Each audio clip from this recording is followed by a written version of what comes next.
Buenas noches.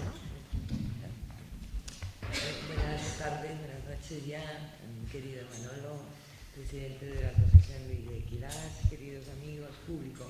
Bueno, hoy nos ha convocado Manolo Parodi en torno a un tema, pienso que muy importante para la provincia de Cádiz en general y, bueno, y para Cádiz, ciudad en particular.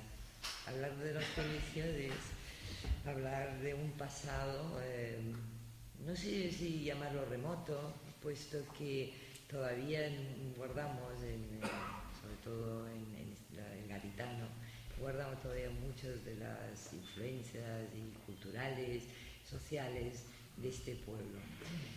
Manolo Parodi en su artículo nos sitúa en la fundación de Gadit, en sus estructuras comerciales y económicas, y nos hablan de un pueblo navegante, de navegantes, que aparte de recorrer el Mediterráneo, de fundar Cádiz, el Atlántico, se aventura a decir, y eso me pareció muy valiente y muy interesante, que probablemente fuesen sus navegaciones alcanzasen tierras remotas. Evidentemente no lo expresó en términos continente americano, pero yo quisiera aprovechar ese momento y ahondar un poco en ese concepto de navegaciones atlánticas, en concreto sobre los fenicios.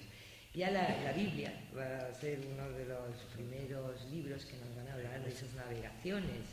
El rey Salomón, junto con el rey de Tiro, van a iniciar una serie de expediciones, y eso lo recogen autores como Aristóteles, y nos hablan de unos judíos y fenicios que armaban 2 flotas al año, la de Ofir, que hacía viajes de 12 meses e importaban 666 talentos de oro, piedras preciosas y maderas de alguim.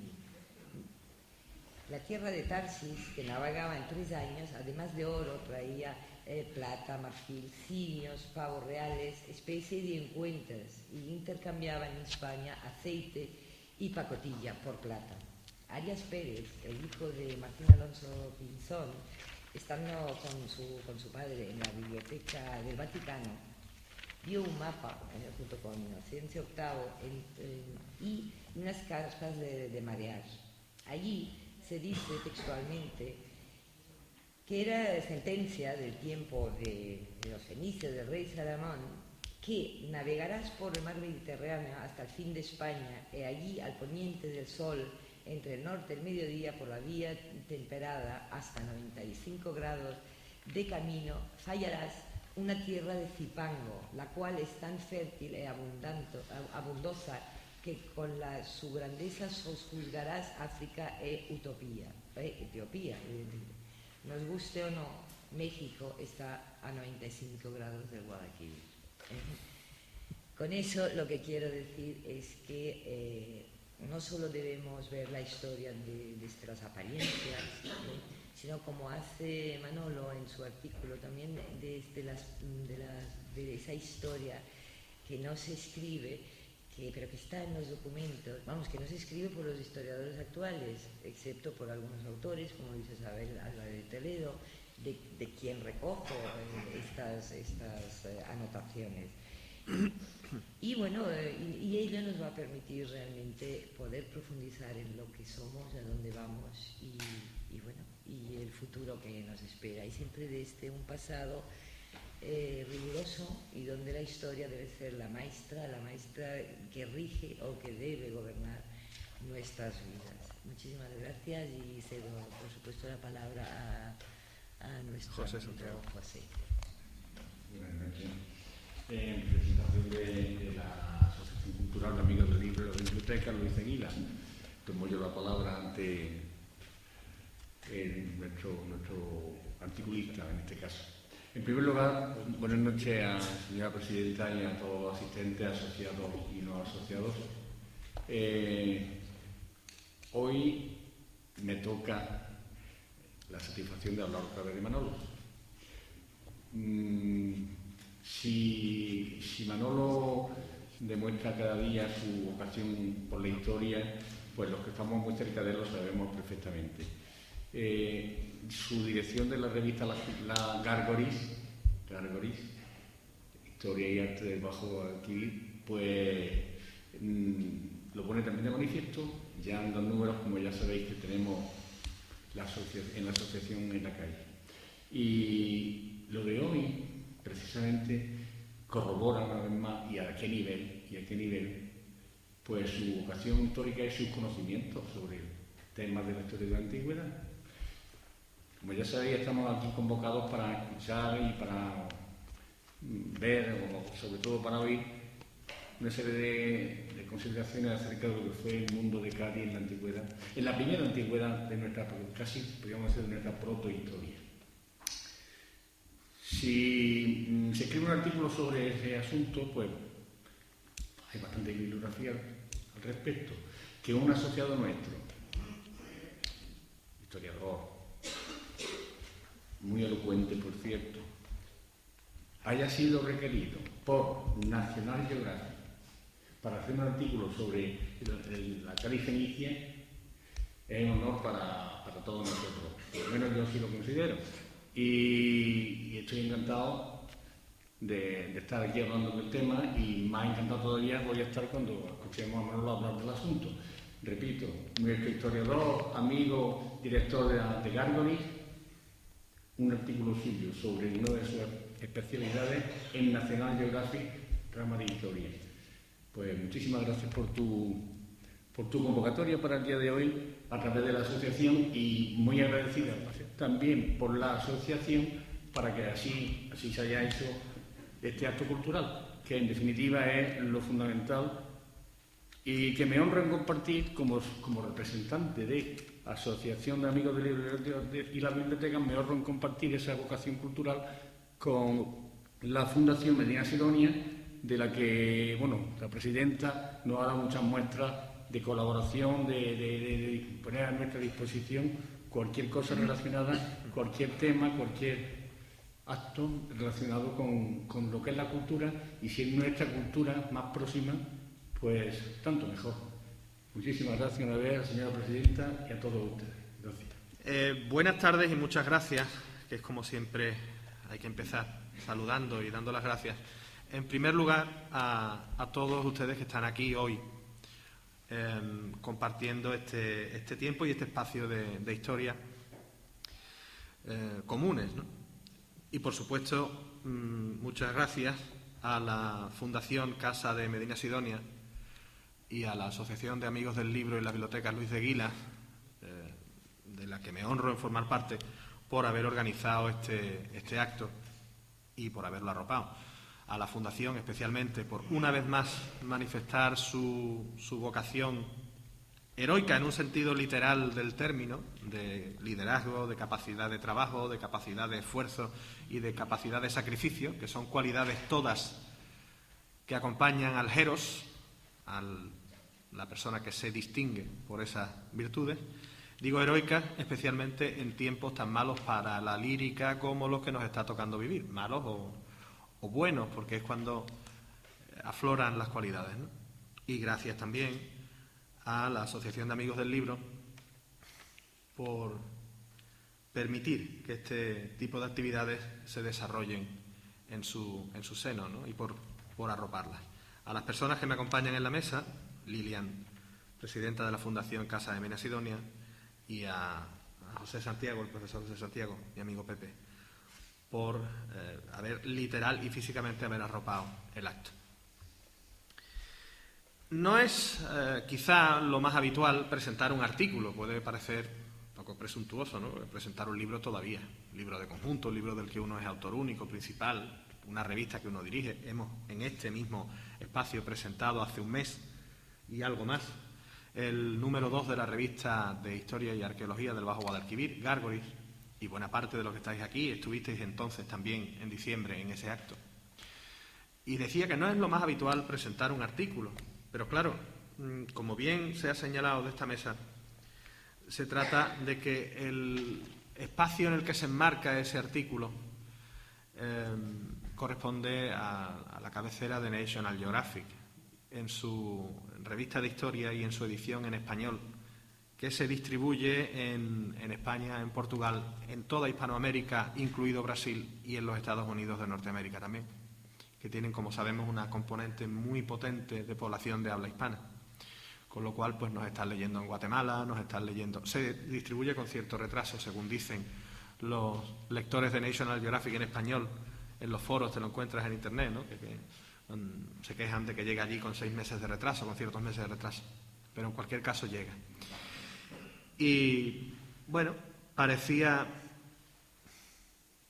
digamos, interesante, y pareció a la Asociación de Amigos del Libro y a la Fundación Casa de Medina Sidonia interesante concitar una reunión en torno a ese artículo que versa sobre la fundación de Cádiz por los fenicios. Quiero también dar las gracias, y no solo es el capítulo de agradecimiento, sino el que atañe a la explicación de por qué existe ese texto y por qué me lo encargaron a mí, a una persona que está ausente, pero que es un gran amigo de esta casa, que ha compartido espacio en esta casa y ha presidido esta mesa, que es el profesor Antonio Piñero, de la Universidad Complutense de Madrid, que es quien física, literal y de manera inmediata, física, literalmente y de manera inmediata, se dirige a mí para avisarme de que desde National Geographic me van a avisar y que yo me haga el loco, que no lo sé.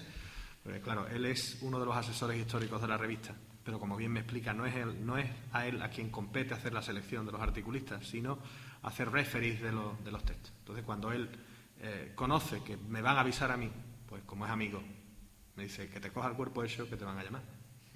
Y es lo que sucede. Entonces, gracias al profesor Piñero por esa llamada de atención. ¿Qué es lo que encontrarán quienes abran el National Geographic por la página 40 o 40 y tantos, ¿no? Que es donde empieza ese artículo mío, por la página 42? Pues encontrarán una máscara de terracota que aparece, literalmente, encontrarán esta máscara de terracota que aparece en Cádiz a principios del siglo XX. Y a continuación de ahí encontrarán un estudio que quiere ser divulgativo, sin perder la precisión del pulso de la investigación. De una parte, aunando fuentes históricas, textos clásicos, arqueología, historia, historiografía, sobre el estado de la cuestión acerca de la historia del Cádiz fenicio y acerca de las investigaciones sobre el Cádiz fenicio. Por una cuestión de pura honestidad, habrá que aclarar que yo soy especialista en historia del mundo antiguo y que mis dos campos de especialización dentro de la historia antigua y de la arqueología son la historia económica del Imperio Romano. Yo antes me reía mientras hablaba Pepe, hago un paréntesis ahora que no nos escucha nadie, y era porque hemos tenido una pequeña anécdota aquí en común con las gafas. Yo no encontraba mis gafas y es que alguien se las había puesto. Y yo no veía. Y ella no veía.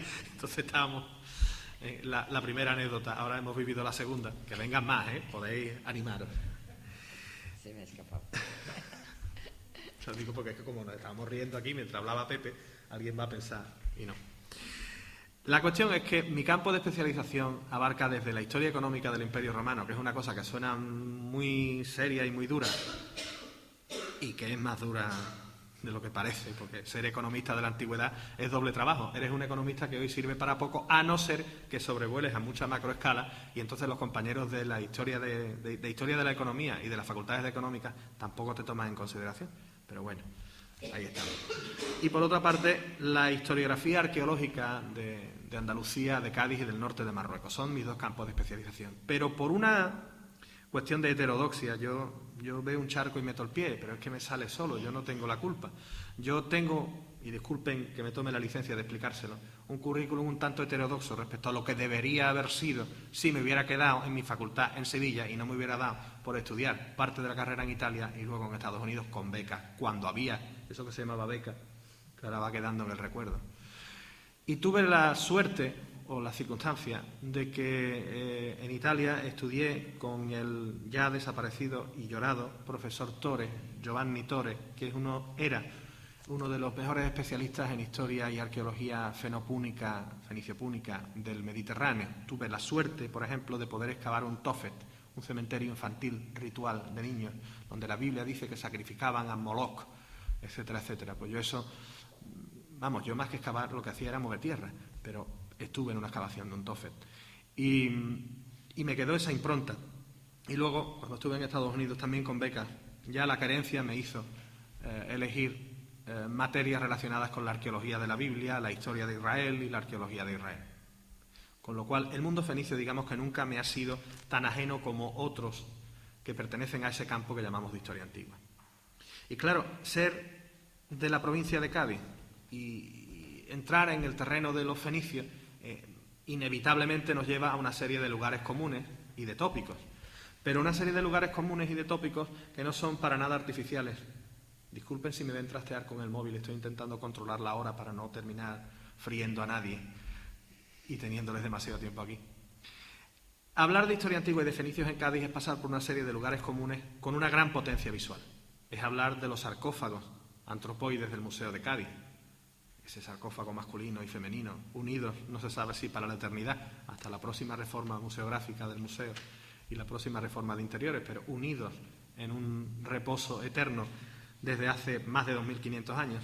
Es hablar de la estela de Tanit, de esa misma sala, que tanta relación guarda con este entorno de Bajo Guadalquivir y de nuestros santuarios marianos de una y otra banda del río, tanta relación guarda, y que nos lleva a Cartago inmediatamente, a través del vuelo de los caballos de la diosa.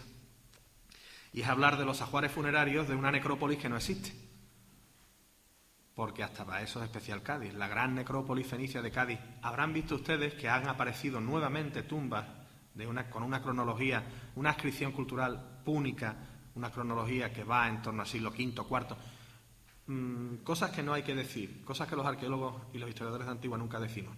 Normalmente se suele ser muy prudente con las cronologías en arqueología y en el mundo antiguo. Si ustedes ven que un arqueólogo fecha algo en el siglo IV, a lo mismo hay que rascar un poquito más, pero no se quiere coger los dedos. Y si hay arqueólogos en la sala, que me disculpen si estoy desvelando algunas de las claves internas del oficio. Quiero decir con esto que esas tumbas púnicas que aparecen fechadas como propias del siglo IV, III a.C., quizá lo sean algo anteriores. Los ajuares y el estudio de los materiales lo dirá. Porque ubiquemos la acción, que diría el maestro Reguera, una tumba púnica en Cádiz del siglo V pertenece al mismo horizonte cronológico y también cultural, entendido en un sentido amplio, del Partenón. Esas tumbas que han aparecido en Cádiz recientemente, si son del siglo V, son contemporáneas del Partenón, y si son del siglo IV, son contemporáneas de Aristóteles y de Alejandro Magno. Lo digo porque hablar de tumbas púnicas del siglo IV a.C. y no fijarlo en lo inmediato y en lo material con referentes que puedan estar más a la mano en nuestro bagaje y en nuestro imaginario cultural, es quedarse un poco más en abstracto, no descender a lo concreto.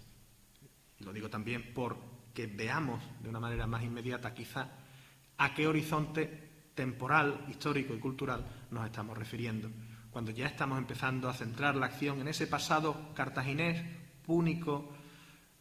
Decir cartaginés es hablar con poca propiedad, que ustedes me disculpen, ustedes sabrán disculparme, a ese horizonte cultural púnico que aparece recogido en este artículo, pero hay que ir más atrás. Si nos quedamos con esa necrópolis gaditana, que decía yo que para todo Cádiz es especial, la gran necrópolis gaditana fenopúnica que excava Pelayo Quintero en los años 10 y 20 del siglo pasado, desaparece literalmente barrida por la explosión de la bomba de Cádiz de 1947. De la gran necrópolis fenicia, que tiene un paralelo claro con la de Tubijeddu en Cagliari, en Cerdeña, o con la gran necrópolis de Ibiza, solo quedan las fotos, la documentación arqueológica de Pelayo Quintero y de Francisco Cervera, que se conserva, por ejemplo, en el museo, y los ajuares funerarios que excavan estos dos arqueólogos, Cervera y Quintero, sobre todo Quintero, hace casi 100 años. Porque las tumbas, que son, hay tumbas de pozo, hay tumbas de cista y hay tumbas de nicho, tal como las nuestras, desaparecen barridas por la explosión gaditana de 1947. Por tanto, el hallazgo de estas tumbas ahora, de esa misma cronología, es especialmente singular porque nos lleva a un bagaje arqueológico desaparecido.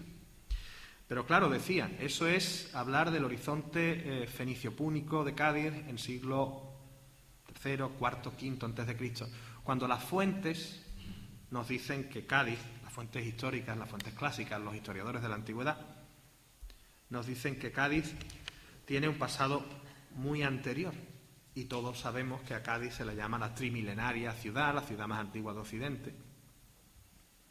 Bueno, pues al final ahí ha habido mucho ir y venir. Ha habido la historiografía es una suerte de acordeón que, en función de las épocas y los horizontes ideológicos y mentales en general, mentales, culturales, se estira y se encoge. Y hay unos momentos en los que bueno, las cronologías se miran desde un punto de vista más restrictivo y los ámbitos culturales también, y hay otros en los que se contemplan de otra manera.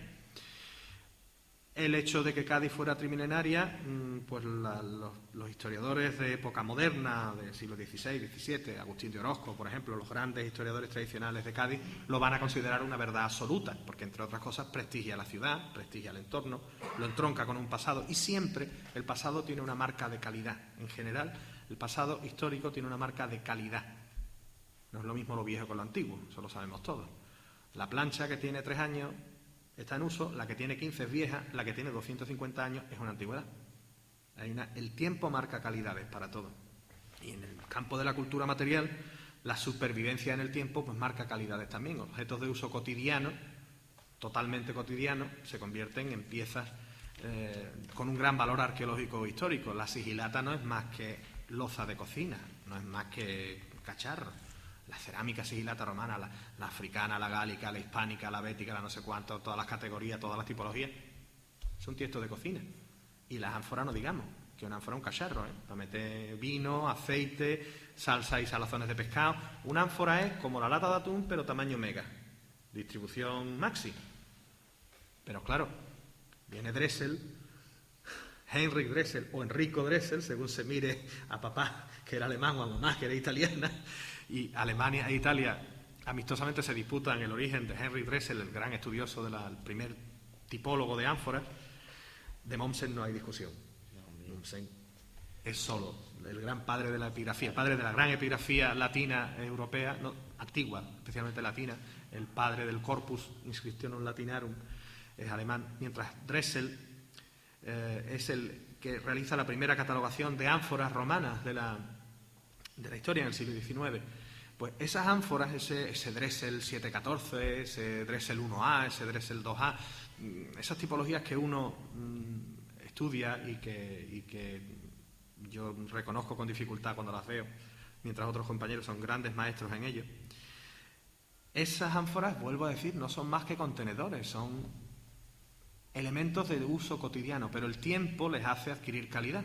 Pues bien, ese tiempo que se considera desde la perspectiva de la calidad y que da un sello de estilo, no es lo mismo una población más reciente que más antigua, porque ahí va una marca de prestigio, es el que los historiadores clásicos, la historiografía moderna y del principio de época contemporánea, cuando se detiene a considerar el valor de las fuentes antiguas sobre Cádiz, pues la asume de manera natural. Sin embargo, la arqueología empieza a principios del siglo XX a poner peros en este discurso de la antigüedad de Cádiz. ¿Por qué? Bueno, pues porque los materiales que aparecen en la arqueología como ciencia, etcétera, etcétera, etcétera, es fruto de un largo debate y no entraremos en ello aquí. Diremos que las primeras excavaciones arqueológicas en el ámbito gaditano, realizadas de manera sistemática y con un espíritu científico, van a datar de principios del siglo XX.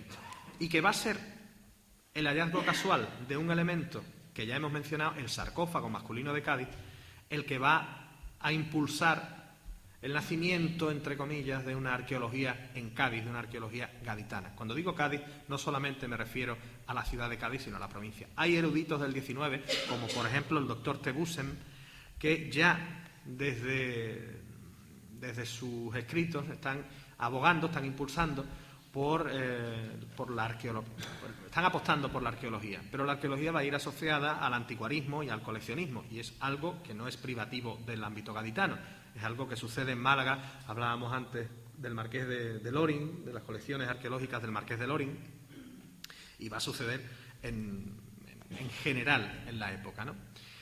Pues las primeras excavaciones sistemáticas datan de principios del siglo XX. Los primeros estudios arqueológicos sistemáticos de campo y de gabinete en Cádiz datan del principio del siglo XX y están ligados a nombres como el de Victorio Molina, al de Francisco Cervera, que ya hemos mencionado, y sobre todo al de Pelayo Quintero, que va a ser el responsable de la arqueología gaditana, el equivalente, bueno, entre otras muchas actividades y cargos que tenía, pues estaría el presidente de la Comisión Provincial de Monumentos y además el equivalente al de arqueólogo provincial, y ese es un cargo que ni existía entonces ni ahora tampoco existe como tal. Pero era el responsable del servicio de arqueología en la provincia de Cádiz, y lo fue además durante 30 y tantos años, casi 40 años, y era un hombre bastante metódico y bastante concienzudo. Pues bien, esas primeras excavaciones en Cádiz y en el collado ursoniano o ursiniano, el Cerro de los Mártires de San Fernando, van ligadas al mundo fenicio, y es el hallazgo casual, decía antes, del sarcófago masculino de Cádiz en 1887, en el contexto de unas obras que se realizan en terrenos que luego serían de astilleros, y hoy no sé por dónde andará la propiedad de esos terrenos ni el uso que se les dé en Cádiz. En esos terrenos, digo, se organizó la Exposición Marítima Internacional de 1887. Y en una remoción de obra apareció, oh maravilla, el sarcófago masculino y más cosas. Pero lo que se conservó fue el sarcófago masculino, que suscitó una gran atención, un gran interés, porque, entre otras cosas, es una pieza absolutamente única. En el contexto mediterráneo, central y occidental, y en el contexto europeo, central y occidental, la gran colección de sarcófagos antropoides, fenicios y púnicos está en el Museo del Louvre, pero no son de los fenicios de París, porque en París no había fenicios. Bueno, verás, ya con Roma había de todo, pero no era una ciudad fundada por los fenicios. Lutecia es la colonia que fundaron los romanos sobre el poblamiento indígena de la isla, de la ínsula del río. Pues bien, esa colección, digamos, es artificial porque es fruto de la investigación arqueológica. No entraremos a considerar valores, matices de si expolio o no expolio en el siglo XIX y XX. En Cádiz no, el sarcófago fenicio de Cádiz es de Cádiz. Tenga un origen oriental, tenga un origen indígena, es de Cádiz. Se crea tal expectación que en torno a ese sarcófago deciden montar un museo. Eso es España, vamos, eso es puro España, me van a ustedes a disculpar el matiz, eso es España pura y dura. Pues ya que apareció el sarcófago, pues montamos un museo.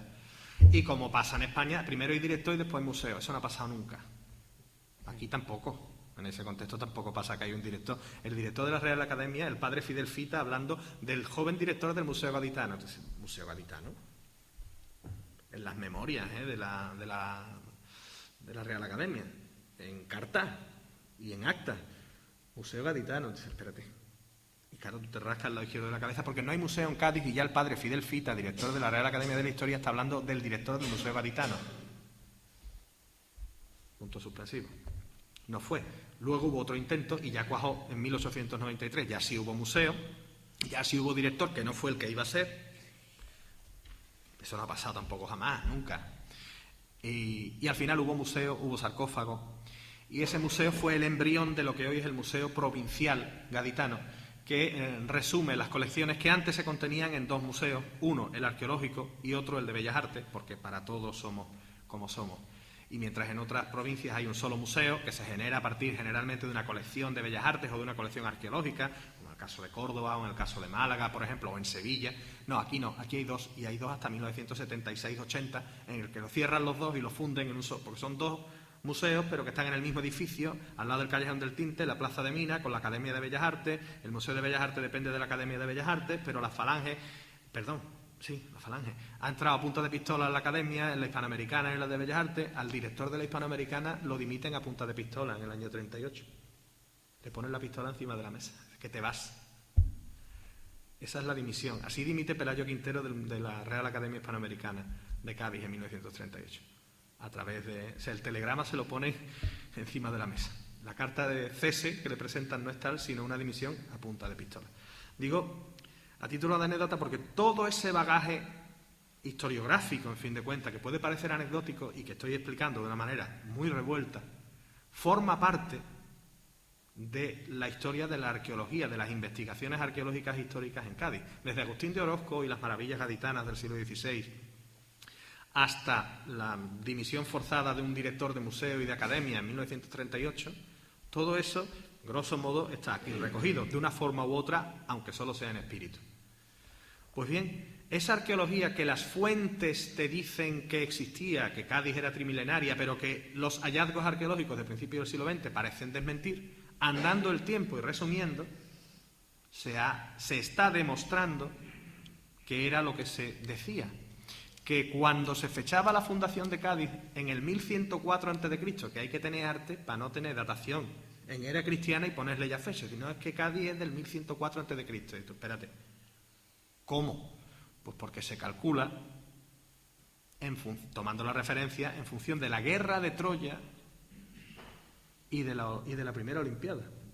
Son las dos referencias temporales fuertes que se toman los autores de la antigüedad para fechar la fundación de Cádiz. Y te la dan con precisión de año. Es decir, los fenicios fundan Cádiz en el 1104 a.C., interpretación que hacemos los historiadores actuales de las fechas que nos dan los historiadores de la antigüedad. Yo parto, quizá de una manera errónea, del criterio de confianza en el historiador.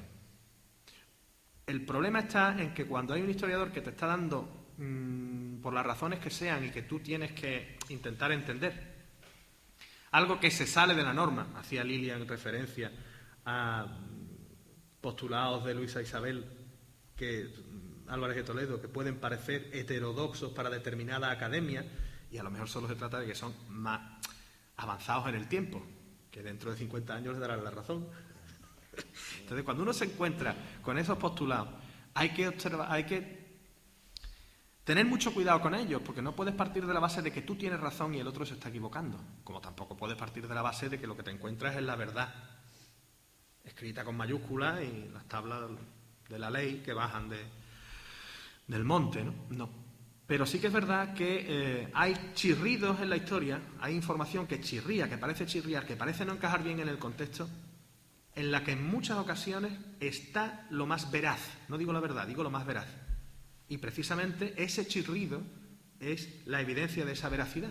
Porque frente a verdades asumidas y a verdades sistemáticas, que todo el mundo repite, y a cita, de copia, porque lo dijo fulano, que se apoyó en Mengano, que se apoyó en Sutano, que se apoyó en Perengano, y hago referencia a nombres terminados en O, porque la historiografía también es un terreno mayoritariamente dominado por el género masculino a lo largo de la historia, ahora ya no, afortunadamente.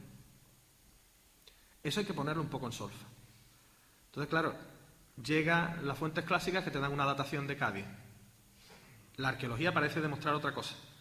Y sin embargo está ahí Pelayo Quintero, que no se fía ni de una cosa ni de otra, y está diciendo, no, es que lo que tengo es la evidencia de lo que me muestra el registro arqueológico, pero el registro arqueológico no es pleno ni completo.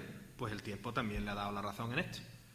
¿Por qué? Pues porque si las dataciones por una parte, de los hallazgos aislados podían apuntar hacia una fundación de Cádiz en torno al siglo IX, VIII a.C., mientras los elementos estructurales, como esa necrópolis desaparecida que decimos, los retrocedían hacia el siglo V, IV a.C., ahora la aparición de estructuras en la zona de la calle Ancha, en el teatro, en el solar del Teatro Andalucía, pero sobre todo en el solar del Cómico, en Cádiz, en el espacio de entre catedrales, en distintos puntos topográficos de la ciudad de Cádiz, han llevado, y cuando algunos de los que han participado, algunos de los profesionales, yo no he tenido ocasión de contrastar términos con José María Gener Basayote, que es uno de los responsables de estos hallazgos arqueológicos de última hora, pero sí con Juan Ramón Ramírez, director del Museo de las Cortes y arqueólogo,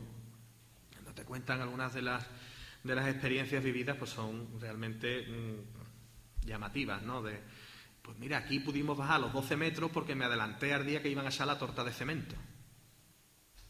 ¿Qué tal? Entonces le cogieron la vuelta a los de la obra, excavaron fuera de horario y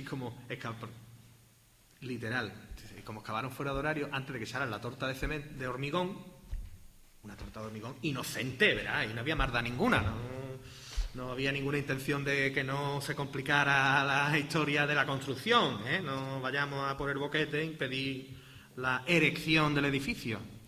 Pues por circunstancias, en muchos casos, no diré de heroísmo personal, pero sí de abnegación, de verdadera abnegación, y tengo compañeros y amigos que lo pasan mal y lo están pasando mal por mantener la coherencia y por mantener el código ético, la deontología, esas cosas que hay gente a la que no renuncia, hay gente a la que admiro y que no doy nombres, pero que quiero mencionar aquí, pues te encuentras con que hoy por hoy en Cádiz hay hallazgos fantásticos, maravillosos, que han aparecido recogidos en la prensa y que ha habido quien se ha hecho fotos antes o después presentándolos, que resulta que están ahí porque alguien dijo, no, esto no esperamos a mañana, porque si esperamos a mañana no bajamos, estamos en la cota de los 8 metros y como sé hay que bajar a 10.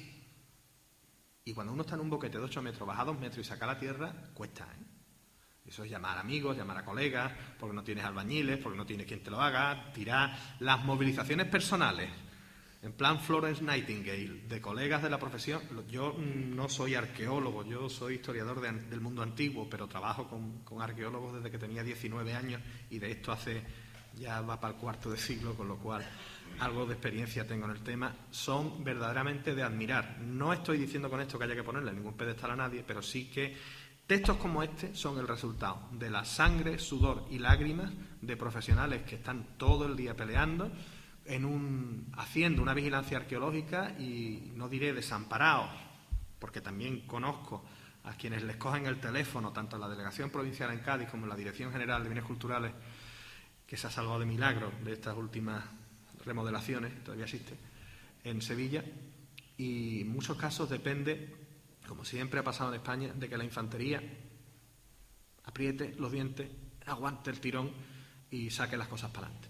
Es muy bonito después escribirlo, publicarlo, que National Geographic te saque una infografía maravillosa, que no es obra mía y que es maravillosa, como la que está en las páginas 50 y 51 de la manzana fenicia, de las calles y de los edificios, pero luego saber que a lo mejor esto que está aquí retratado, quizá no, pero que otros yacimientos de esa misma cronología que están por debajo de la cota de los 10-12 metros, que es donde está el fenicio, porque en Cádiz va todo por metros.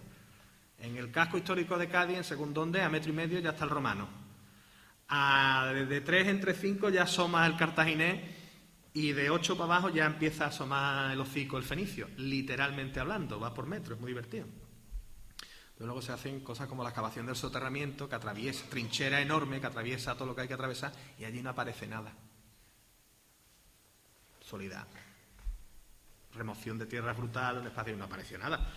También conozco al director de la vigilancia de esa obra. No apareció nada, tuvo el pobre mala suerte. Luego ha tenido peor suerte también. No sé. En fin, ¿por qué me detengo en esto? Porque al final resulta que la arqueología va cerrando ese círculo de las fuentes clásicas. No nos creemos lo que dicen quien habla de que si navegamos hacia no sé dónde encontramos no sé qué. Bueno, pues resulta que ahora contaré la anécdota de los fenicios en San Salvador de Bahía, Brasil. Y no de turismo. Y los fenicios en Dinamarca, y los fenicios en Guinea, y un faraón egipcio del siglo VI encargándole a los fenicios que le den la vuelta a África, y los tíos la dan. Y los fenicios de Cádiz que se embarcan y que llegan con las bailarinas gaditanas y todo lo que había que llevarse, vamos llevando bien todo lo que haya que llevarse, llegan al Golfo de Guinea y se dan la vuelta y vienen para acá, y llegan hasta Dinamarca, llegan al Mar del Norte, a Non y Milcón.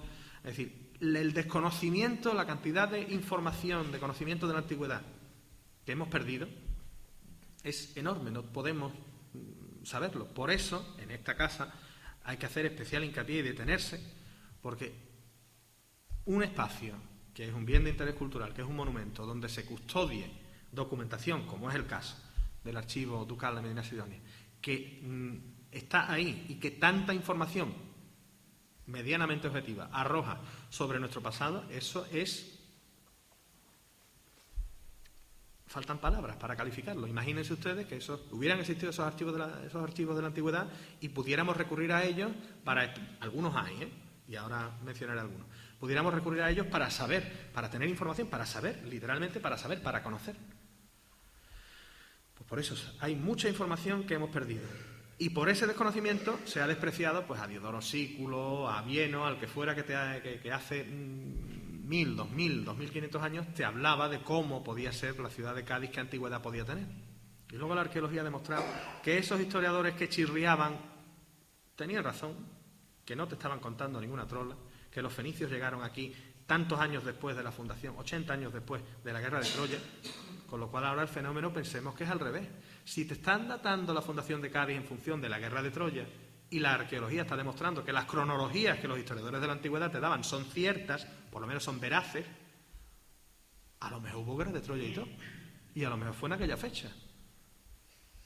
Le damos la vuelta y resulta que que es que a lo mejor el pensamiento mítico, la interpretación mítica de la realidad, esa que estudia magistralmente Mircea Eliade, entre otros, o Grimal, en fin, pues a lo mejor resulta que el pensamiento mítico religioso es una forma de explicación de la realidad propia del mundo antiguo, propia de la mentalidad antigua, propia del ser antiguo, del hombre antiguo, y no tiene ninguna carga negativa como tradicionalmente se viene atribuyendo al mito. No, es que esto es un mito. No, es que una cosa es un mito, otra cosa es una leyenda.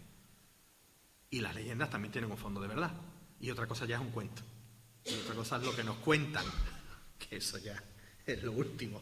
Y últimamente se ríe uno mucho por no llorar con los informativos. Pues historiadores antiguos que te hablan del siglo XII, arqueología que ya llega al siglo X, siglo XI a.C., y todo eso en el contexto ¿de qué? Porque hemos hablado de tiempo, pero ¿de qué espacio? Porque Cádiz, para que sea original, no es una, es múltiple. Gadir, espacio amurallado, que eso más o menos es lo que viene a significar el nombre de Cádiz, Gadir. Pero los griegos vienen después y te lo ponen en plural, porque Gadir es Cádices. La traducción correcta de Tagadeira, de Gadeira o Gadeirai, en función de que estemos en un dialecto o en otro, es las gaditanas, las cádices, porque se refiere al archipiélago, a Eritía, Cotinusa, a la Antípolis. Pues cuando Ponce definió el canal Bahía Caleta o canal de Ponce, pues también se lo tomaron a chacota, cuando las descripciones de los autores antiguos te hablaban de la existencia de un canal que dividía la isla mayor de la isla menor, el cronion de la isla de Eritía, el santuario de Juno celeste del santuario de Cronos y el de Hércules al sur en Santipetri, al sur de la isla mayor. Bueno, pues el señor Ponce, que vive, muy mayor, pero vive, fue el que lo intuyó, se hartó de ver obras en Cádiz,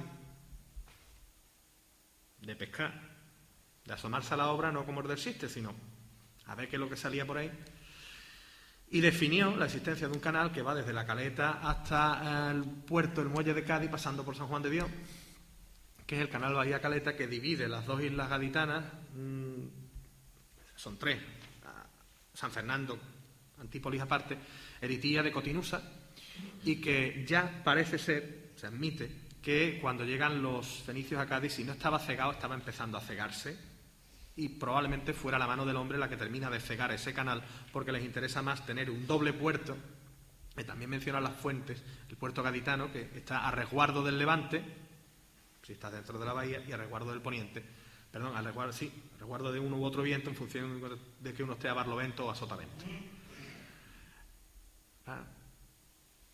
Bien, pues una vez más, la arqueología, que parece que le da la razón a las fuentes clásicas, y terminan investigaciones arqueológicas del siglo XX-XXI, terminan yendo de la mano de lo que te decía un historiador de hace 2500 años. Lo digo simplemente como apunte de que no se puede tomar a la ligera nada de lo que te diga un historiador de la antigüedad, simplemente porque sea antiguo. Que Suetonio tiene una especial predilección por contarte la anécdota y lo más jocoso, sí. Que la historia augusta es aún peor, sí. Que las res gesta e divi Augusti pues son un elemento de propaganda imperial, o que Horacio o que Ovidio, que son poetas y no historiadores, también, pero Tito Livio, que es historiador, también hace propaganda imperial. Sí, cierto, pero todo el mundo no es igual y todo el mundo no te está contando lo mismo, y todas las épocas no dan la misma historiografía, no dan el mismo tratamiento de la historia. El espacio es ese espacio plural de las islas gaditanas. La cronología del origen de Cádiz parece ser la que nos decían las fuentes antiguas. Bien, pero ¿quiénes son esos fenicios? Bueno, pues también tenemos la evidencia, ya gracias al estudio del ADN, de que esos pobladores de Cádiz, de las islas gaditanas, en siglo VIII, VII a.C., mezclaron su sangre con los elementos alóctonos venidos de más allá del Mediterráneo. Como esto es Cádiz, y aquí no hay guasa, aparecen dos cuerpos a los que se les hace un estudio de ADN. Uno de ellos parece ser que está entroncado con poblaciones del Próximo Oriente, del Mediterráneo Oriental, y que parece ser, que, dicho pronto y mal, sería fenicio puro. Y el otro, y digo lo de la guasa, al que los arqueólogos gaditanos bautizan como Valentín, porque aparece un 14 de febrero. Valentín resulta que era mestizo. El ADN mitocondrial de su madre es indígena, coincide con las poblaciones indígenas, mientras el ADN paterno es próximo oriental. Entonces ya tenemos ahí, parece ser, un elemento de mestizaje. A mí no preguntarme mucho por el ADN, que yo ahí ya patino ya de esto. Yo ahí, vuelvo a decir, parto del principio de confianza y me creo lo que me dicen. Y ya los médicos más. Y como hay algún médico en la sala, pues no vamos a discutirle a los médicos. Entonces, ya tenemos mestizaje. Y parecerá muy simple. No lo es tanto. Cuando estamos hablando de comercio antiguo, de comercio primitivo, y de no mezclarse, de gente que llega a una playa, suelta allí los chismes, se va al barco, llega el indígena, sale, como sabemos que en esa misma época de Cádiz están haciendo en el Atlántico marroquí, en la costa de Mogador, en la costa de Agadir, en el Atlántico meridional. Meridional no se puede decir cuando estás en Marruecos, en el Atlántico marroquí, porque para ellos meridionales hasta las Canarias, con el Sáhara incluido, esto lo aprende. El concepto de... El norte de Marruecos no es problema, pero el centro y sur de Marruecos ahí mejor no te metas para ser políticamente correcto. Cuando escribes hay que tenerlo en cuenta también, sobre todo cuando firmas con marroquí. Pues ese Atlántico marroquí, donde todavía están con el comercio silencioso que dicen los antropólogos, dice Morgan y demás, aquí no, aquí ya están mezclando sangre. Eso en el mundo antiguo tiene, si hoy partimos de unas sociedades que siguen siendo xenófobas y que siguen teniendo una componente de racismo muy fuerte, en la antigüedad, que no se sabe si eso que está ahí delante y que parece que es como tú, es no ya humano, sino real. Y esto es así. Vamos a ver, si en el siglo XVI dictaminaron que los nativos de América eran humanos, estamos hablando de las resoluciones del siglo XVI, en una época muy reciente a nosotros, en el mundo antiguo, determinar que eso que está ahí delante tuya, que gesticula como tú y que habla como tú, no es un espíritu, no es un daimon, no es una cosa rara, no viene a hacerte daño, y adquirir la base de confianza para coexistir y mezclar sangre, implica mucho tiempo de rodaje. Es a lo que vengo a ceñirme. Implica más de una generación. El rollo Pocahontas, con perdón de la expresión, no es lo que se suele acostumbrar. Es decir, yo aprendí unas cosas elementales en arqueología, como por ejemplo que si en un nivel en el que hay muros, hay un hueco en esos muros, no necesariamente es un altar doméstico, que las lámparas también se ponían en algún sitio. Las lámparas de aceite también había que poner en algún sitio. Entonces, si uno ve un muro, pregunta de si en una estructura, si excavando aparece una estructura, que encontrar una estructura del siglo VIII a.C. es difícil, y hay una hornacina en la pared, ¿eso qué es? Inevitablemente todo el mundo, ¿eso es un altar doméstico? Pregunta del profesor Torres. ¿Y las lámparas dónde se ponen? Porque no todas las lámparas se cuelgan del techo, especialmente cuando el techo es deperible, es de chamizo, o es de madera, o es de caña, tú no cuelgas la lámpara del techo, porque todavía la pared te permite trabajar con las alturas. Como la cuelgues directamente pendiente del techo, te cargas el techo. Vamos, que arde, y tú con él. Tendemos a considerar ritual y religioso la mayor parte de las cosas para las cuales no encontramos una explicación inmediata. En la antigüedad también hay muñequitos, ¿eh? Figúrate, eso es el dios no sé cuánto. Claro, y los niños no jugaban. La vida cotidiana, eso que estudia Duby, de lo que habla Pirén también, ¿no? En otro contexto cronológico, la vida cotidiana existe, la gente es gente y hace cosas normales y juega. Evidentemente no es lo mismo una estatuilla de un lar, de los lares, de los penates, en un contexto romano, que una muñeca. Pero que también hay muñecas de bronce, que también hay gente que se puede permitir el lujo, en época romana, como demuestra la arqueología gaditana, de enterrar a una niña de 9 años con un ajuar de cristal de roca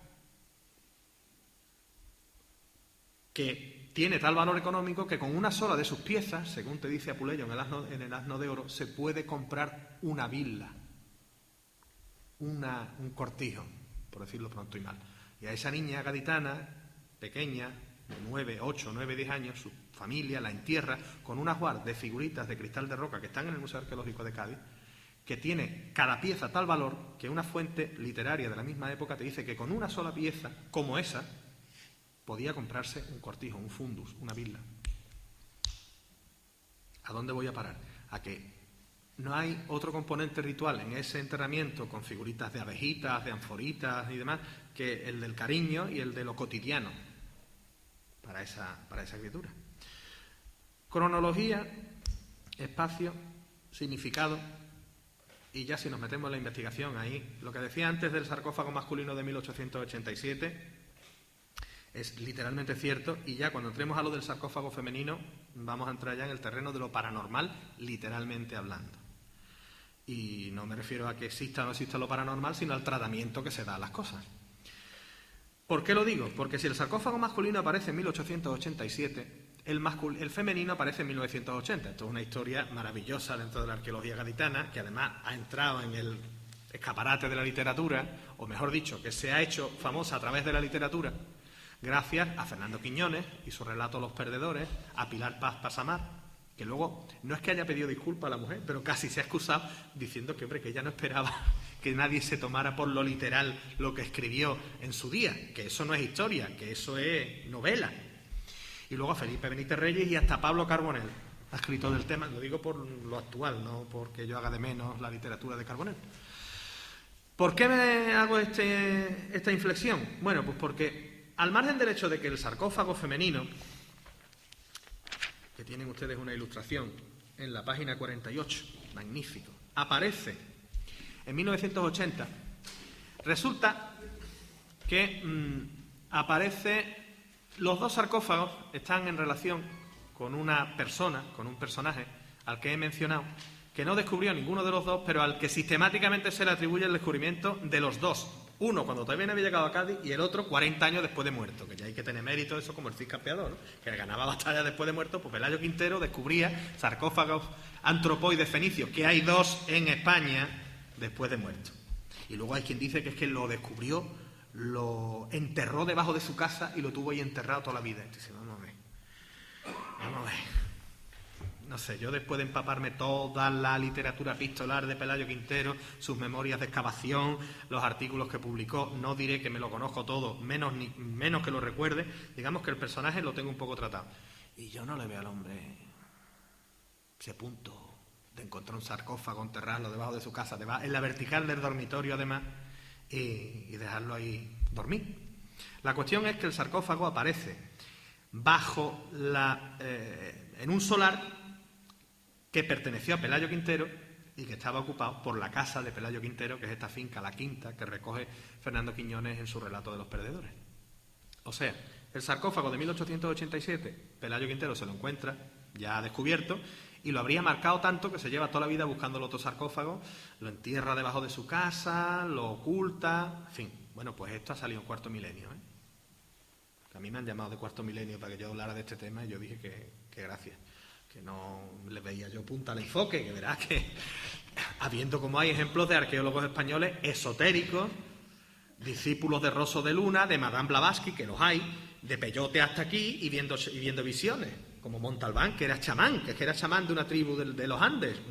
Y yo se lo decía, digo, mira, es que Quintero, el hombre no le veo yo punta esotérica. Sin embargo, Montalbán, que es de la misma época, el tío, como te ponga a hablar de te harta de reír, ¿no? Vamos a decir, te harta de hablar, porque las cosas que hacía no eran normales. Pues no le interesaba a Montalbán, le interesaba el tema del sarcófago y de Pelayo Quintero. La cuestión es que cuando Ramón Corzo y su equipo, Ramón Corzo, excavador lo de decir excavador es un poco fuerte, pero bueno, suena máquina, ¿no? Arqueólogo que excava el yacimiento de Monte Algaida junto con Ángel Muñoz en los años 70 y principios de los 80, a Ramón Corzo, por entonces recién flamante, estrenado, director del Museo Arqueológico, se le aparece, no la Virgen, pero sí el sarcófago femenino, lo llaman de esa obra, pues hacen el traslado, se lo llevan al Museo de Cádiz y luego ya ahí empieza la leyenda. Vuelve a aparecer Pelayo Quintero porque esa era la finca donde vivía, tal.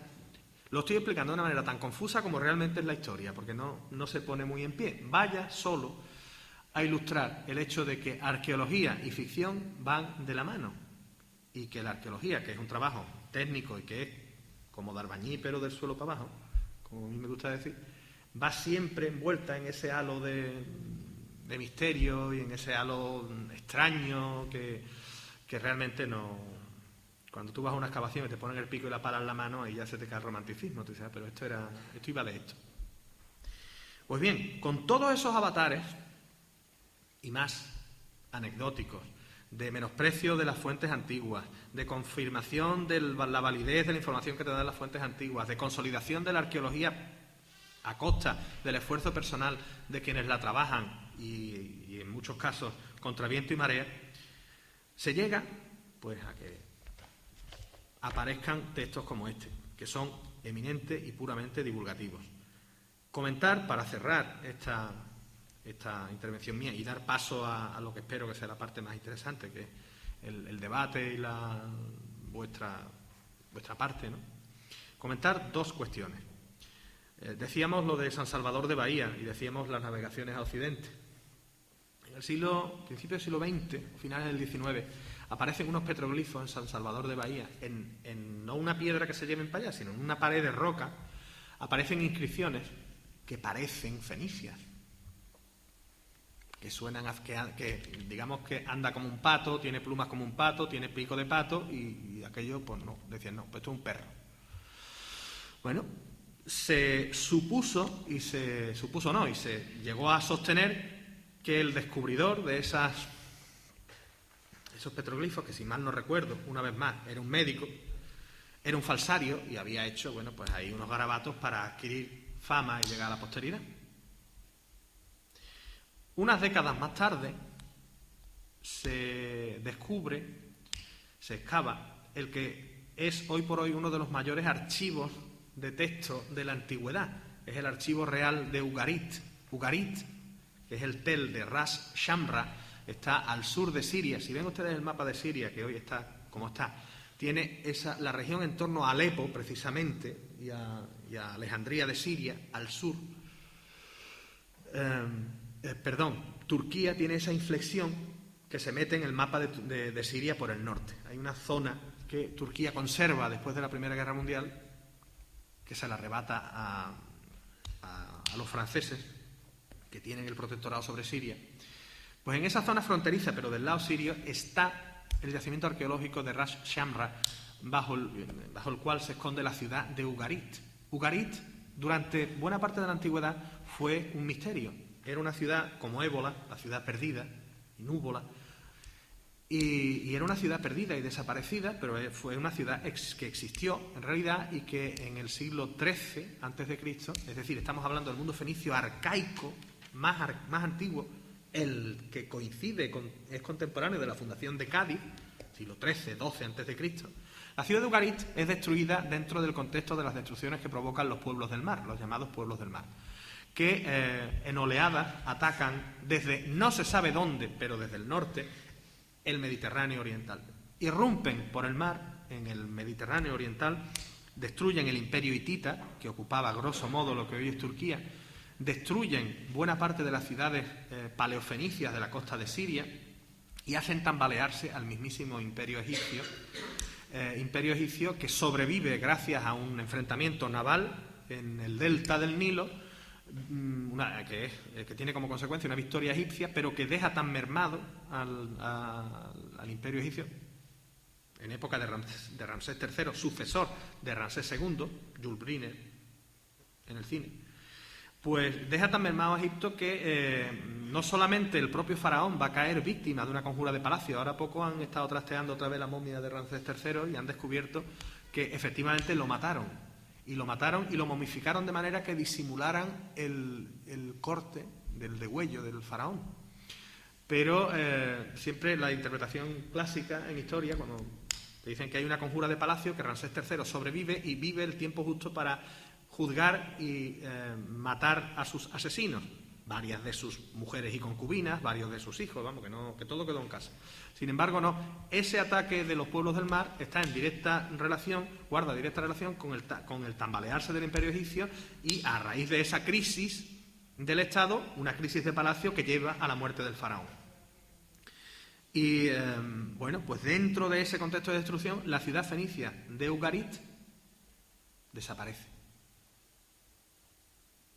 Cuando se excava el tel de Ras Shamra, aparece un archivo de tablillas de barro cocido por el fuego, y acabo de decir una perogrullada, cocido accidentalmente por el fuego de los incendios que destruyeron Ugarit, tablillas que cuando se han leído tienen la crónica dramática de la correspondencia, la copia de la correspondencia real del príncipe de Ugarit al gran rey de Hatti, al emperador, al soberano del imperio hitita, pidiéndole refuerzos, rogándole que le devolviera sus tropas que le había mandado para defenderse, porque vienen, ya están aquí los pueblos del mar que destruyen Ugarit.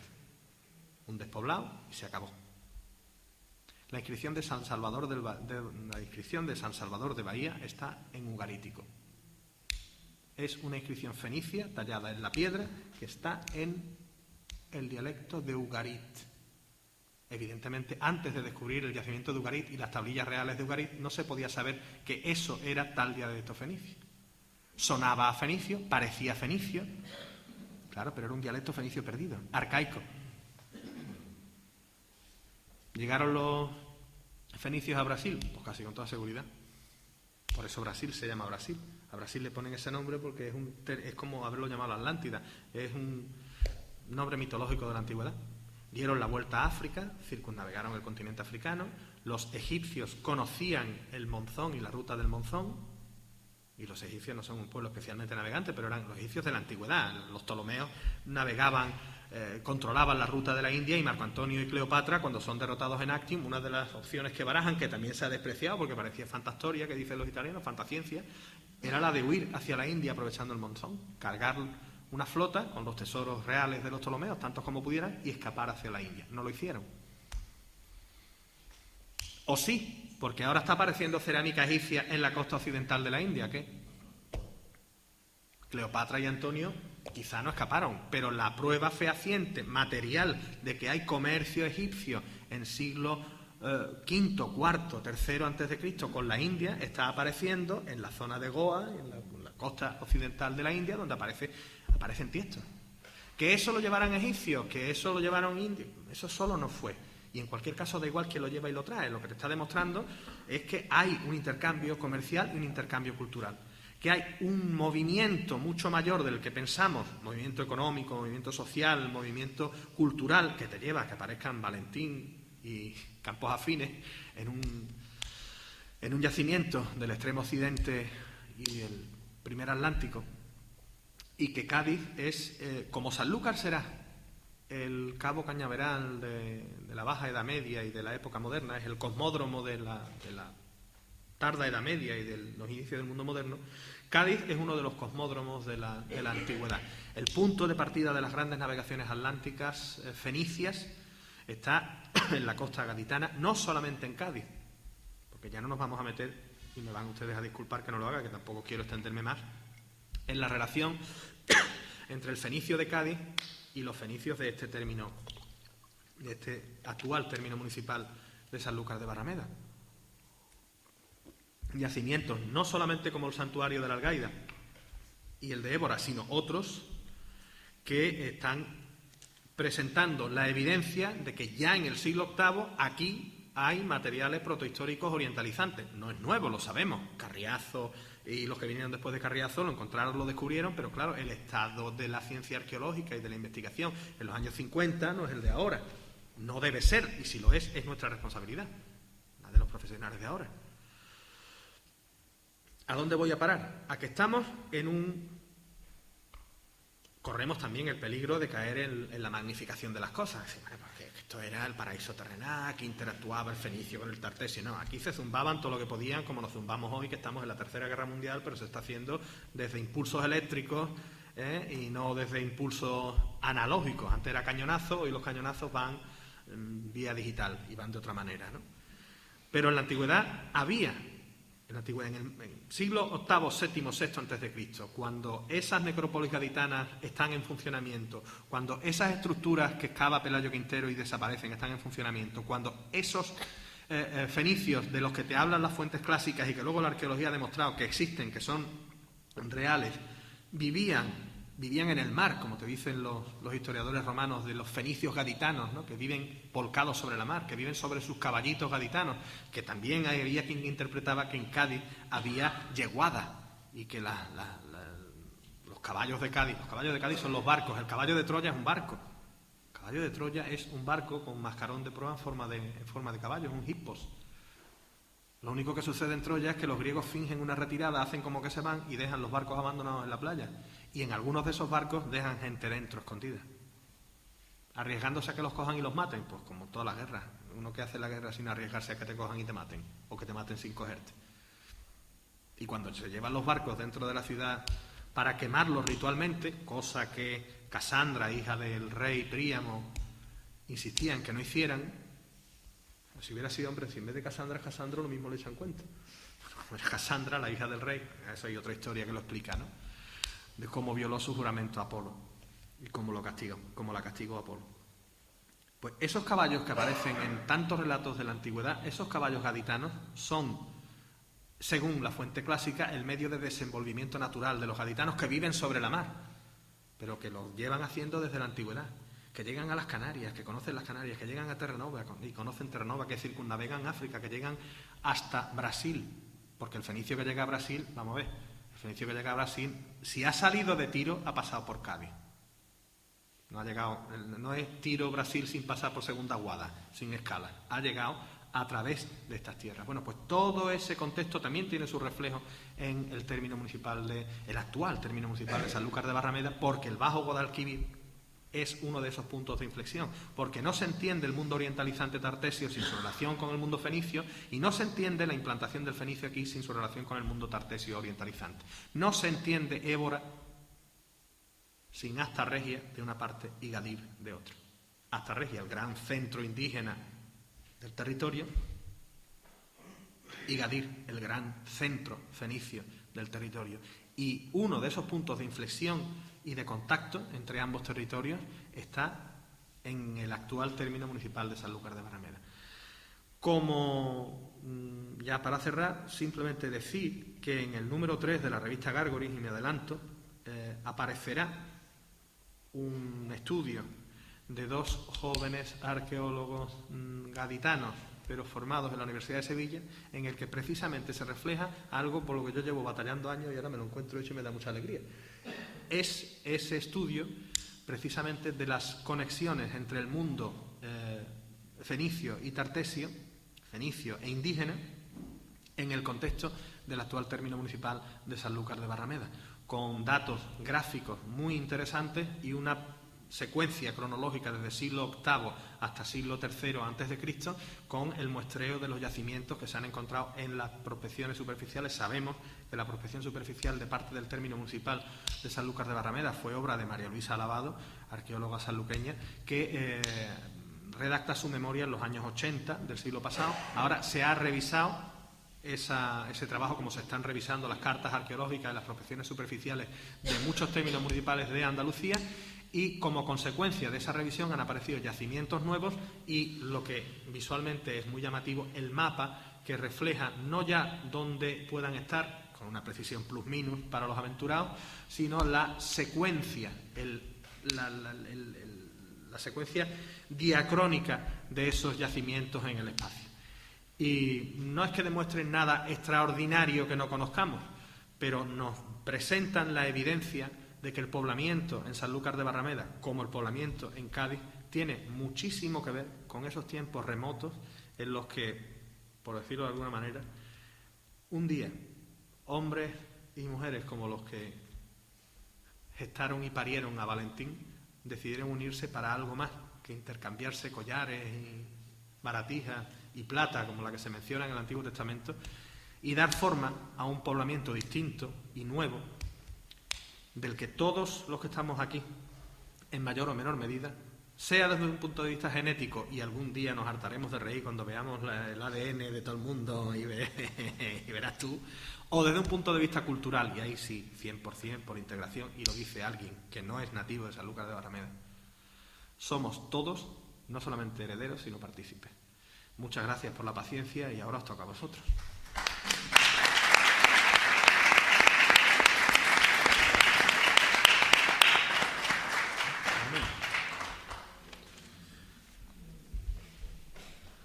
Bueno, si alguien tiene alguna intervención, pregunta, aportación, pues que hable ahora o que se la reserve para cuando nos levantemos. Pero que ahora es mejor porque se entera todo el mundo, si no luego ya se forman los jotarrillos y ya no nos enteramos.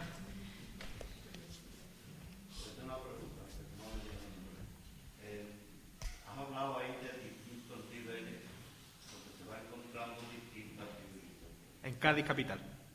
Ya habla de una profundidad de 10 o 12 o 8 Puerta tierra hasta la viña. Me imagino que no solo hay en Cádiz, sino en muchísimos sitios pasa lo mismo. Sí. Y yo me pregunto muchas veces, bueno, si San Fernando era una isla, en este caso lo tenemos, Cádiz era otra isla, habrían posiblemente por aquí más islas, Sí. posiblemente el mar de Arras, Sí. ¿Qué nivel tenía esa ciudad y qué nivel tenía el mar? Porque en mi mente lo que me hace el mar, la ciudad hace esto, el mar hace esto y la ciudad hace esto. Sí, la ciudad. Yo me he preguntado muchas veces, Sí. lo que pasa es que Hay. aprovechando, Verás, aquí yo te agradezco la referencia porque se me ha pasado mencionarlo y me das la oportunidad de hacerlo. Hay en el contexto de Sanlúcar de Barrameda, aparte de la figura de Loic Menantó, el profesor Menantó de la Universidad de Nantes, lo más asequible que tenemos como fuente de información documentada de esa transgresión marítima y demás es el libro La Broa de Ginés Sanz, Broa con B, que nos habla de la broa del río y demás, en el que se recoge un estudio, para mi entender, muy bueno, sobre los movimientos de la línea de costa en este entorno claro, enfocado hacia Sanlúcar de Barrameda, ¿no? Pero del Bajo Guadalquivir y del estuario del río.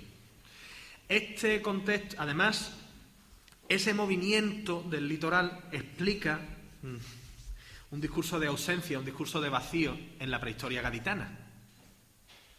Porque la transgresión flandriense, es decir, el movimiento de la costa, según la glaciación, periodos glaciares, periodos posglaciares y demás, hace que buena parte del neolítico gaditano esté bajo el mar hoy día.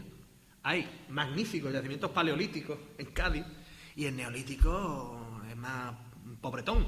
No es que sea más pobretón, es que está bajo el estrecho. Porque la línea de costa era otra y la gente vive pegado al mar, porque el mar es una fuente de recursos inmediata, todavía hoy lo es. Entonces, claro, cuando el mar vuelve a subir, pues los yacimientos se quedan allí. La gente se va para atrás y se establece, pues, donde la protohistoria, los yacimientos protohistóricos no están diciendo que están, pero buena parte del neolítico gaditano, por lo menos el neolítico litoral, es endeblito. Y además, el que hoy entendemos como el neolítico litoral no lo era, porque entonces era tierra adentro. Claro, y te salen unos materiales que te dicen, bueno, esta gente, ¿qué pasa? Que en el paleolítico se ponían hasta aquí de mejillones y después ya no le dan a las chislas, al perrillo, a la coquina. No es que no le den, es que lo que tú estás viendo, la costa estaba para allá. Entonces, eso, que puede ser extremo, sirve quizás para responder en parte a tu pregunta. En Cádiz, por ejemplo, la ciudad se ha movido. No es que se haya movido la plataforma emergida, pero sí ha habido un desgaste de erosión y un aporte de tierra que hace que sabemos, bueno, si te vas al Campo del Sur, los bloques del Campo del Sur y toda la muralla del Campo del Sur, desde el siglo XVII, XVIII se está reforzando ese frente litoral porque el mar se lo come. El Teatro Romano de Cádiz, donde estaba la fundición de Vigorito al lado de la catedral, al lado de la Salle Mirandilla, el Teatro Romano de Cádiz tiene las gradas de espaldas al mar. Y si tú te pones donde se supone que, donde estaban las gradas, claro, miras hacia la escena, como bien dice Pepe, detrás hay ciudad, y más para atrás el barrio del Pópulo, inmediato el barrio del Pópulo, la Plaza San Juan de Dios y el muelle. Pero es que la gente, sabemos por las descripciones de las fuentes clásicas, que la gente desde el graderío del teatro veía el mar. Veía el mar. Entonces, pues está lejos. Ahora está lejos, porque, claro, cuando lo ves tú, ¿qué pasa? ¿Que el teatro se ha dado la vuelta? Porque el mar está pegado a la espalda. Y sin embargo, en época romana estaba inmediatamente casi detrás de la escena. Vamos, a unos metros. Y ahora está a más metros. Pues eso te da muestra y prueba de la transgresión. Como consecuencia del maremoto de 1755, hay información de que en la zona de la Caleta, por eso siempre... Bueno, la Caleta está dando material arqueológico hoy. De hecho, el paleolítico de la ciudad de Cádiz lo identifica mi amiga y colega, la profesora Nuria Herrero, que es la que tiene el ojo clínico de distinguir material paleolítico de chinos peludos de la Caleta. Es lo que dice, ¿no? Y eso es hace 15 años. Hasta hace 15 años, Pelayo Quintero, una vez más, es el único que se aventuró, está Majara. Entonces se dedica a esconder sarcófagos. Y no estaba Majara, era otro que es que tenía ojo, como alguna que hemos mencionado también, y se adelantaba porque tenía vista, porque era bueno en lo suyo. Luego llega y 50 años después, Nuria Herrero, hoy ya no ni está Majara, ni dice tonterías, porque ya el estado de la ciencia arqueológica permite que lo que se dijo hace 50 años y parecía una barbaridad, hoy se pueda admitir, que es la aparición de paleolítico, material paleolítico en las Islas Gaditanas. Pero es que luego el profesor Escacena demuestra, por ejemplo, con su trabajo en el ámbito del lago Ligustino, que hay un poblamiento prehistórico fortísimo, pues no lo va a ver, hay comida, hay zonas en las que te puedes resguardar, hay fieras, ¿vale? Pero esas fieras, los animales salvajes, los carnívoros salvajes, suelen nadar regular. Los grandes felinos y el agua no se llevan muy bien. Pues una forma de resguardarte del felino y del de dos patas es vivir en un contexto insular, que te permite estar más resguardadito y tener un contorno naturalmente amurallado por un marco acuático. Bueno, pues ese poblamiento insular prehistórico en el ámbito del lago Ligustino lo encontramos probablemente también en las Islas Gaditanas. Islas Gaditanas que tienen una fisonomía muy diferente. La bahía de Cádiz, para empezar, la bahía de Cádiz y el lago Ligustino formaban prácticamente una unidad en un contexto de hace 4.000 años. Menantó, Ginés, Sanz y La Broa en el contexto del Bajo Guadalquivir y de la desembocadura del río de Sanlúcar de Barrameda, y los sondeos de la Universidad de Bremen, que están publicados en la revista de arqueología Rampas, la revista de arqueología de la Universidad de Cádiz, y en el Madrid Ermitailungen, que es el Madrid Ermitailungen, que es el órgano del Instituto Arqueológico Alemán de Madrid, pero están publicados en alemán. En el Madrid Ermitailungen están publicados en alemán y en Rampas están publicados en español. Con lo cual, si alguien tiene interés en el artículo, que me lo pregunte, me dé su referencia y intento buscarlo y le mando las referencias de los trabajos publicados por el profesor Arteaga de la Universidad de Sevilla, el profesor Ramos de la Universidad de Cádiz y el profesor Schubert del Instituto Arqueológico Alemán de Madrid, y ya digo, la investigación de la Universidad de Bremen, que es la que hace los sondeos para restituir la línea de costa, que en líneas generales en la bahía de Cádiz coincide con la marisma en época romana, y aquí también. Es decir, que es fácilmente reconocible y además que se puede hacer por cotas, ¿no? Que todo lo que esté hoy por encima de tales metros de altura es tierra emergida hace 1.000, 2.000, 3.000, 4.000 años. Y te da los perfiles de lo que hay, pero tan fácil como que si uno va de Sanlúcar a Trebujena, hoy está cabalgando las olas de hace 2.000 años. Y si uno va por la autovía desde Cádiz a Jerez de la Frontera, también está cabalgando el fondo marino de hace 2.000 años, y eso no hay más que fijarse un poco y separarse, ¿no?, de lo inmediato.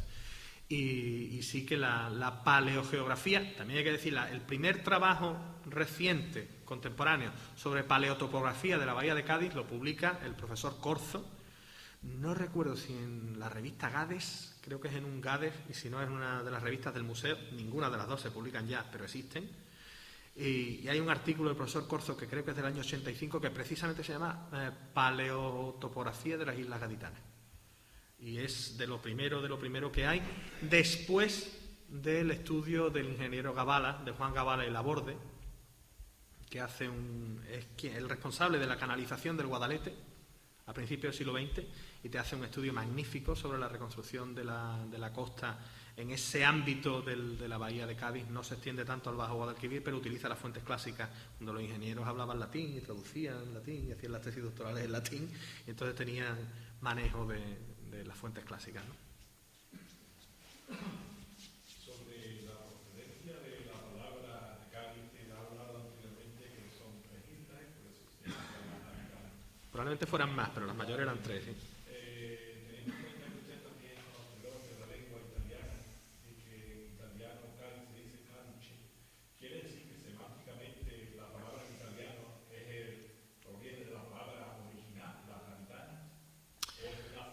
Por el plural, ¿no? Por el plural, dices tú, por la E. Pues quizá. La cuestión ahí es que pueda estar recogiendo ese origen múltiple, como también el hecho de que en italiano, y yo no soy filólogo, la vocal de apoyo en muchos casos es la E para los finales. Entonces el Cádiz, al italiano le va a venir natural hacer Cadice para apoyarse. Pero sí que resulta evocador, porque en cualquier caso está marcando un plural femenino, que lo que nosotros diríamos as en italiano se hace con E, simplificando un poco la historia, ¿no? Y bien, se non è vero e ben trovato, porque por lo menos está haciendo, sí, está en esencia y en espíritu está recogiendo esa naturaleza plural del archipiélago de las Islas Gaditanas, que en griego sí se conserva y que sin embargo en fenicio no. En fenicio lo que prima es el espacio amurallado, el espacio cercado, que probablemente tampoco fuera una muralla, sería una empalizada, sería una cerca, porque como ya digo, igual que me enseñaron que si hay una hornacina en una pared me acuerde de las lámparas que hacen falta, también hay que tener en cuenta aquello de que el nivel cero en protohistoria es muy difícil de encontrar, porque las primeras construcciones siempre son efímeras. La gente no llega y monta la muralla china. La gente no llega y dice, ven, ¡pum!, los templos de Pestum. No, la gente llega y hace un chamizo, un chozo, además de quitar y poner, si puede, porque así no lo pierde. El tema tienda de campaña, así, si tú vienes a un poblamiento estacional, tú acampas, y si te quedas en el barco fondeado a distancia, mejor. ¿Por qué? Pues por aquello que dijimos de la desconfianza y el miedo hacia el desconocido, hacia el otro, con que, bueno, hay cosas que tú le cambies los collares que tú traes por plata, con lo cual los dos hacen un buen negocio, nadie está timando a nadie, y otras que te fíes y te quedes a dormir en el mismo sitio porque a ver cómo amanece mañana si amanece, ¿no? Y eso en la película Mediterráneo se ve muy bien. Que ganó el Oscar a la mejor película extranjera en el año 92, creo recordar, tienen esa experiencia con un nativo del Mediterráneo oriental, estos italianos que están perdidos en una isla griega. A la mañana siguiente amanecen todos espelechados porque se han fiado del extraño, ¿no? Y es un poco lo que podía suceder en la antigüedad. Ese contexto comercial, ¿cómo valoras tú el papel de Doña Blanca? Fundamental. Doña Blanca es... Perdona, porque siempre creo que es la gran olvidada. Sí. Doña Blanca es... se entiende mucho mejor si uno recurre a la analogía con los grandes centros, con la estructura, mejor dicho, del poblamiento fenicio en el Mediterráneo central. Que siempre, como patrón, el patrón del poblamiento fenicio... lo define, uno de los primeros en definirlo en España es el profesor Pellicer, que todavía vive, catedrático emérito de la Universidad de Sevilla. Aquí en Fernando, lo mismo tú has sido alumno de don Manuel, ¿no? Yo tampoco, pero... pues don Manuel Pellicer y luego María Eugenia Ubet y otros, pero el primero, uno de los primeros a los que le cabe el mérito de definir los patrones de asentamiento fenicio, ¿no? En isla, en promontorio, en península, siempre buscando la seguridad. Pues en el Mediterráneo central, en Cerdeña, por ejemplo, y en el ámbito de las ciudades de Túnez, no solo Cartago, Útica y otras, ¿no? Se ve muy bien cómo hay un poblamiento, y eso sucede con Gadir, que tiene dos grandes elementos de anclaje en el interior, que sepamos. Esos dos grandes elementos de anclaje, como sucede con Carales y Montesiray en Cerdeña, o como sucede en Cartadash, en Cartago, en el norte de África, esos elementos de anclaje y fijación al terreno, pero cuya existencia ya está denotando una gran capacidad de implantación, y hay quien incluso habla de colonización agrícola. Eso es otro debate que los italianos siguen teniendo vivo, la colonización fenicia, la colonización agrícola, quizá un poco con el referente de Roma en la cabeza, ¿no? Pero en cualquier caso no despreciable, por supuesto. Pues esos dos grandes elementos de anclaje, esos dos grandes puntos de referencia en el retroterra, en el hinterland de Gadir, son Asido y Doña Blanca. Doña Blanca, en un contexto de navegación, en un contexto marítimo, es el puerto interior, con el Guadalete, la penetración al interior, el ámbito de resguardo de la sierra de San Cristóbal a la espalda, toda que luego sí, no, es que eso ya estaba aterrado cuando, no, bueno, estaba aterrado. Una cosa es que la marisma estuviera más o menos seca, y otra cosa es que el Guadalete pasa por allí, que es un puerto fluvial de primer orden. Ojo que el Guadalete es navegable. Hay una cofradía de pescadores de San Telmo en Jerez en el siglo XIV. hay mareantes en Jerez. Jerez tiene flota en el siglo XV. Jerez tiene flota en el siglo XV, tiene cofradías de pescadores propias y da un salto para hacer ver que el Guadalete como vía navegable es una vía... Bueno, no solamente tiene flota, en el puerto existe una ayudantía militar de marina hasta 1868, la quita la Gloriosa. Existen dependencias de la Marina de Guerra, una ayudantía, lo que aquí llamamos la comandancia de marina, ahí en la Plaza de los Cisnes, eso no era una comandancia, era una ayudantía militar. Las comandancias militares de marina y las ayudantías, comandancia del puerto de Cádiz, la ayudantía del puerto, la ayudantía de San Lucas. Pues en Jerez había una ayudantía militar de marina hasta la gloriosa Revolución de 1868.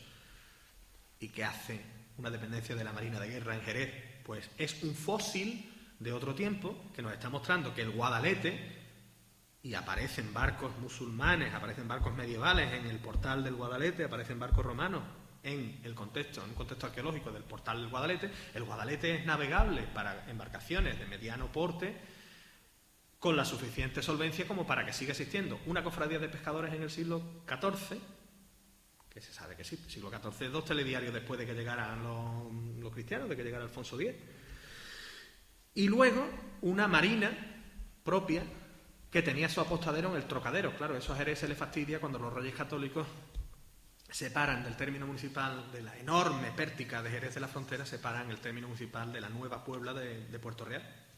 Pero el Trocadero es la base de la marina jerezana, que luego queda circunscrita al Guadalete, y de ahí los más y los menos, los ires y los venires, de los Medinaceli en el puerto de Santa María, de la Casa de Guzmán en San Lucas y del Gran Realengo de Jerez, porque Jerez está intentando y pugnando salir a la mar libremente por el Guadalete, y a eso también llevará a la corta que se hace del brazo sur del Guadalete, que es hoy el brazo muerto del río San Pedro, en la marisma, que era uno de los brazos vivos del Guadalete, hasta que en época moderna se le corta para potenciar la navegación por el Guadalete.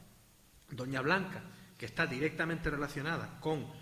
no es que esté directamente relacionada con Gadir, perdón, es que es uno de los puntos de anclaje de Gadir. Hay, sí, y lo ha habido y lo sigue habiendo, y tenemos al profesor Ruiz Mata, por ejemplo, al frente, quien ha parte de la historiografía arqueológica reciente, tan reciente como que don Diego Ruiz Mata es catedrático de arqueología en la Universidad de Cádiz, en ejercicio, ¿verdad?, que goza de buena salud, que ha estado en esta casa en la presentación de la revista Gárgolis, y que es un arqueólogo y un investigador de primerísimo nivel, ¿no?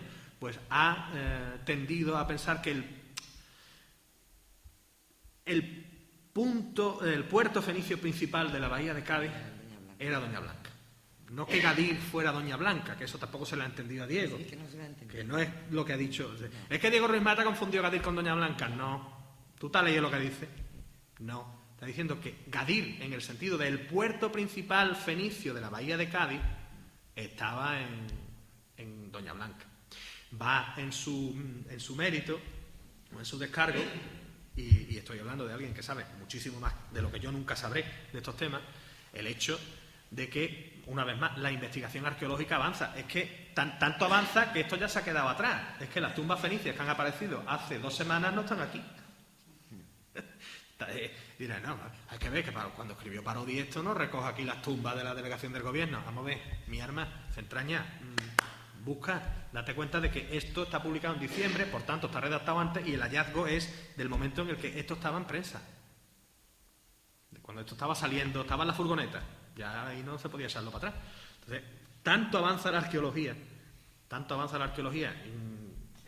pese a todo, y hay momentos de parón y hay momentos de más impulso, tanto avanza la arqueología que no es para nada, contando con Doña Blanca, con la potencia de Doña Blanca, no es nada aventurado plantearse si el eje principal, coincidiendo además con los patrones de asentamiento definidos por Pellicer, por los italianos, por la profesora Ubet de Barcelona, porque coincide, contando con que el principal puerto fenicio de la bahía de Cádiz no estuviera en el archipiélago de las Islas Gaditanas, sino en la isla o promontorio o península de Doña Blanca. Y en cualquier caso juega un papel determinante en el contexto de la protohistoria gaditana. Exacto. Es que además, como bien apuntaba Lilian y ahora comenta Pepe, Es un punto de inflexión, otro más de los puntos de inflexión. Hemos mencionado antes Évora, pues Doña Blanca es otro más de los puntos de inflexión entre Gadir y Astarregia, con ese murallón natural de la Sierra de San Cristóbal detrás, que aunque hoy nos parezca que no protege, porque vas con el coche y subes la Cuesta del Chorizo si vas por el puerto, o la autovía si vas por el otro lado, y a ti no te cuesta ningún trabajo, pero cuesta. Sin motor de explosión cuesta, y corriendo para arriba mientras te tiran piedra cuesta más, cuesta bastante más. Y hay que tener en cuenta que las canteras de la Sierra de San Cristóbal sabemos que ya estaban en explotación en época romana, y una vez más, por aquello de lo morigerado de las hipótesis de los historiadores, hay reticencia a afirmar categóricamente que estuvieran en explotación en época protohistórica, en época cartaginesa y fenicia, pero muy probablemente, más que probablemente, las canteras de San Cristóbal, de donde sale, por ejemplo, la piedra con la que en buena medida se hace la Catedral de Sevilla, no solamente estaban en explotación en época romana, sino que ya estuvieran en explotación antes. Y es que tiene todo el sentido. Y esto